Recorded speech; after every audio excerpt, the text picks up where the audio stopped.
Misunu ne ka wari duna an ka sɔrɔsiw de fagala i b'a fɔ fɛn ma kɛ k'anw de malo k'anw kuma sulu ko waati dɔ sera an bɛɛ k'an kunkɔrɔta an bɛna wele bila ɲɔgɔn ma ka fara ɲɔgɔn kan dɔgɔ n'an bɔra diɲɛ b'a la kali ne tilema o si mais an bɛ bɔ dɛ an bɛ bɔ dɛ an tɛ se ka to tan fo justice ka kɛ mɔgɔ mun ye mɔgɔ faga ne tilema in man kun nin y'a kalo caman i tɛ mankan mɛn sabu n y'o de fɔ ne tɛ bɔ ten ka kuma ten kunfɛ ten ne t'a kɛ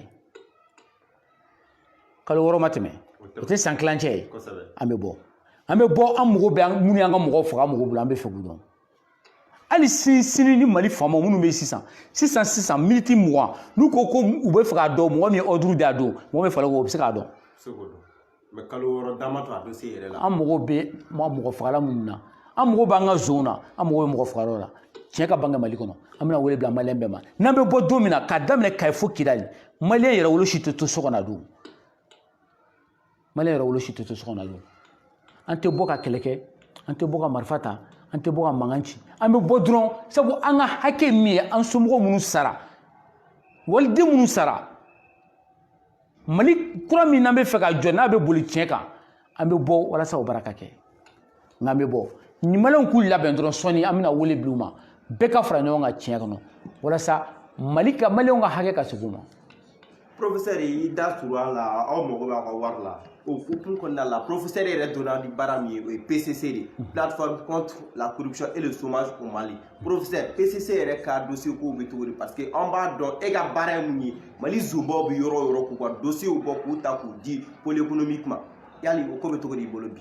Alhamdulilayi dossier bɛ sen na an bɛ ka baara kɛ halisa hali n'o y'a sɔrɔ caman bɔra minɛli la an t'a kun dɔn an kɔni bɛ k'an ka dossier bila ka taa dɛ mais maliyɛnw kɛ n seere ye k'a fɔ ko PCC tɛ ka dossier bila ka taa PCC bɛ ka dossier bila ka taa dɛ an bɛ ka dossier bila ka taa wa n'an dɔ ma fara kan foyi ma bɔ a la mais ne tɛ juge ye n tɛ procureur ye ne tɛ mɔgɔ minɛ dɛ ne kɔni mana seereya min sɔrɔ ko karisa ye suɲɛli kɛ n b'a fara ɲɔgɔn kan maliyɛnw ni jigi ye maliyɛnw de ye n b'a bila ka taa maliyɛnw kɔni ladɔnniya min na ne bɛ n ka baara la n m'a jɔ n'u minɛli tɛ ka kɛ o tɛ ne nɔ ye sabu ne tɛ minɛlikɛla ye ne kɔni b'a dilan n b'a bila ka taa Mamadu Kasɔgɛ de fɛ yen n'a ye mɔgɔw minɛ a y'u minɛ n'a m'u minɛ o tɛ ne nɔ ye. Professeur an y'a mɛn mɔgɔ fila kun tɔgɔ kun fɔlen b'a la fɛn min ye Bubu ale ni fɛn min ye Adama Sangare yali olu ka position bɛ cogo di an kun y'a mɛn k'i ye plainte déposé olu kan. Bubu Sise ka plainte taara plainte filanan yɛrɛ an bɛ k'o labɛn o fana bɛ taali a bɛɛ ye Bubu Sise ta ye a bɛɛ ye Bubu Sise ta ye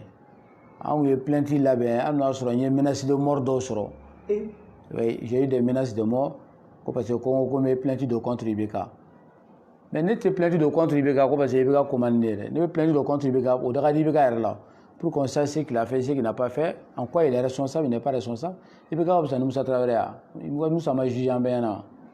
mais o y'a jira ko haute cour de la justice tɛ yen fɔlɔ.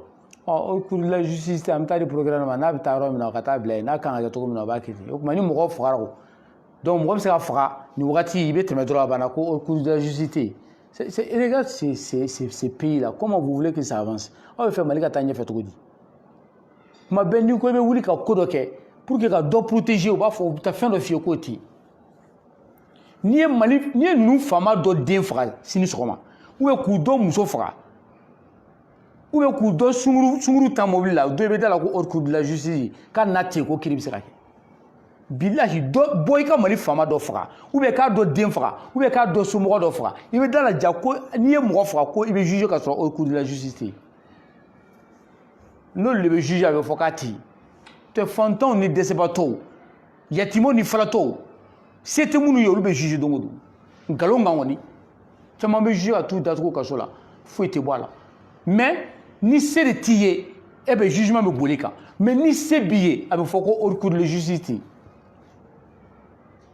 ko to jamana in kɔnɔ hɛrɛ tɛ jigiya mais dɔgɔ n bɛ kuma dɔ f'i ye ni maliyɛnw ma wuli k'u ka diɲɛlatigɛ ta u bolo la n'an ma wuli ka fara ɲɔgɔn kan k'an ka diɲɛlatigɛ ta an bolo la bilahi n ye n kale ye an bɛna fɛn y'an ɲɛna o ka jugu ni fɔlɔ ko kɔrɔlen nin bɛɛ kɔfɛ ala ma daminɛ parce que nkalon sera yɔrɔ dɔ la jamana in kɔnɔ yan nkalon sera yɔrɔ dɔ la jamana in kɔnɔ bilahi mɔgɔ ɲuman a ma ɲi Mali kɔnɔ bilen n'i kɛra mɔgɔ ɲuman i bɛ tɔɲɔ ka se hakɛ min na fa bɛ nege b'i la nkalon bolo f'i bɛ nimisa mun na i ka ɲi mais ni i ye mɔgɔlankolon dɔw ye tigɛrɛ bɛ f'u kun ka mɔgɔ jugu dɔw ye zo ni nkalontigɛlaw ni namaratɔw minnu y'a tiɲɛ jamana ma dɔw bɛ k'a fɔ k'u bɛ kɛ président ye u ma se ka siraba ka sira min dilanna o marché bɛɛ bɛ d'u ma k'a fɔ dɔrɔn ko nin goudron ka ɲi u y'o si bɛɛ k'o nkalontigɛ de la k'o wariw minɛ k'a fɔ ko goudron ka ɲi an ka goudron fɛn fɛn n'a ma ɲi n'i ye yalala i bɛ taa n'i y'a marché la i b'a sɔrɔ a marché tun b'olu de bolo mɔgɔ min ma se ka goudron ɲuman dilan jamana kɔnɔ i b'a fɔ k'i bɛ kɛ président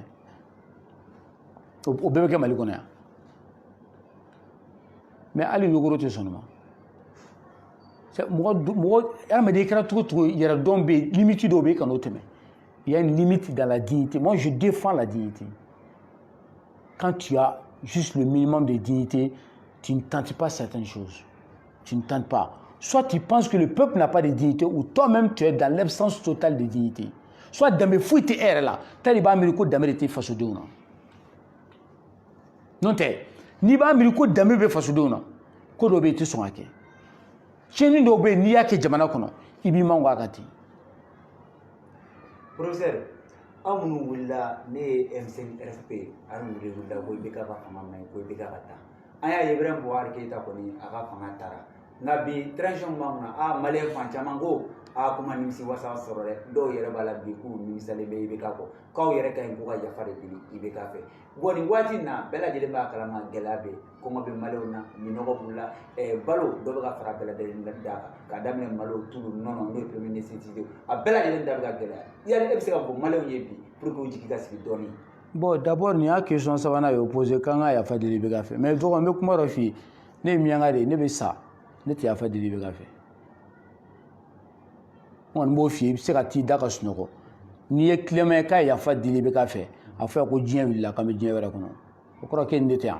ni diɲɛ in tɛ. ayi nin dugukolo in sanfɛ tɛ wa n bɛ min f'i ye kabini an fa dama fo bi diɲɛ faama bɛɛ ka fisa ni IBK ye ale d'an se yan n'i y'a ye a binna ale de nɔ don a m'i jɔ ka ɲɛ de ne ka taa yafa deli IBK fɛ.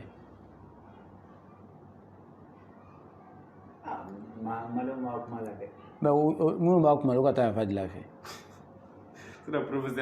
IBK a commis le plus grand crime de l'histoire du Mali. Le crime du laxisme. Le crime de la mauvaise gouvernance. Il a commis le plus grand crime de l'histoire du Mali. Qu'on ait présenté nos excuses à IBK, pour quelle raison? Pour dire quoi?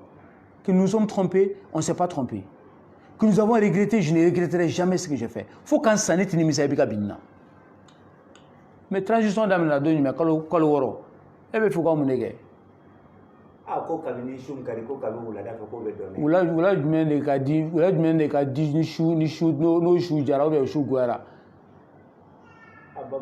Oh, et t'as to shu ka ko parce que transition te dɔwɛrɛ un pont sans fila de do. An bɔra pont dɔ kɔfɛ an ko ko man di an ka pont tigɛ an ka taa fan dɔ in fɛ. O tɛ wa? An bɛ pont sanfɛ a bɛ ka girin pont yɛrɛ kɔfɛ fɛn dɔ fɛ a t'a to an ka pont tigɛ. N'a girin kojugu ni a y'a pont yɛrɛ kari k'a bin an tɛ se fan dɔ in fɛ o t'a ko bannen. Mais min f'i ye dɔrɔn transition mɔgɔw ka baara ye min ye aujourd'hui c'est de montrer aux Maliens que c'est possible. C'est le travail de cette transition que c'est possible. U kana miiri ko ils peuvent faire grand chose. Maliens ka n'u sigi yɛrɛ k'u bɛ Mɔtawa ni Bandaw ni Assimi Goïta kɔnɔ k'u bɛna miracle kɛ ils peuvent pas wari t'u bolo foyi t'u bolo nous kɔni bɛ yen dɔrɔn walasa k'an dɛmɛ dɔrɔn ka pont tɛmɛ ka taa bila pont kɔfɛ a banna. Qu'est-ce qu'on attend? Il n'y a pas de transition providentielle. Moi je vais vous donner un exemple. Avec ATT en 1991 jusqu'en 92, qu'est-ce qu'ATT a fait à part la conférence nationale qu'il a organisée pour la constitution de 92? Qu'est-ce qu'ATT a fait pendant sa transition? Qu'est-ce qu'il a fait? On ne sait pas. Mais il n'a rien fait, moi je vous dis. C'est après, quand il était président, qu'il a fait des choses. Il n'a rien fait d'extraordinaire, et rien de plus. Pendant la transition de Djonguna, on a Mboro Kalama. Il y a Bini, et ATT Bini. Djonguna est où? Élection organisée. Oui, et après ça, il faut que la France est toujours. Ouais, à part l'opération Serval et faire rentrer la France au Mali, qu'est-ce que Djonguna a fait? Oui, Djonguna a battu le record parce qu'il a fait venir la France au Mali. Il a fait revenir la France au Mali. La France est partie en 1960, Djonguna l'a fait revenir. Mais les Maliens ont oublié ça. La transition qui est là en place aujourd'hui, vous attendez quoi de plus que d'organiser une élection fiable, crédible? Sinon, ils vont faire quoi? Le pouvoir d'achat, ils vont essayer de poser quelques actes plus ou moins possibles, plus ou moins potables. Il ne faut rien attendre de ces gens-là. Nous, tu sais, il faut y aller. Nous, dans le maintenant, vous savez, il y a une élection humaine là-bas. Il faut mieux faire qu'à point maintenant, il y a un point qu'on fait. Vous savez, on va avoir point de sans veille. A bɛɛ bɛ ɲɛnabɔ yen voilà ka sɔrɔ an bɛ min nɔfɛ pɔn kɔfɛ k'o kana sɔrɔ pɔn sanfɛ o tɛ se ka sɔrɔ an bɛ pɔn tigɛ de o pɔn in dɔw bɛ fɛ k'a sen de kari dɔw bɛ fɔ ka wo bɔ a la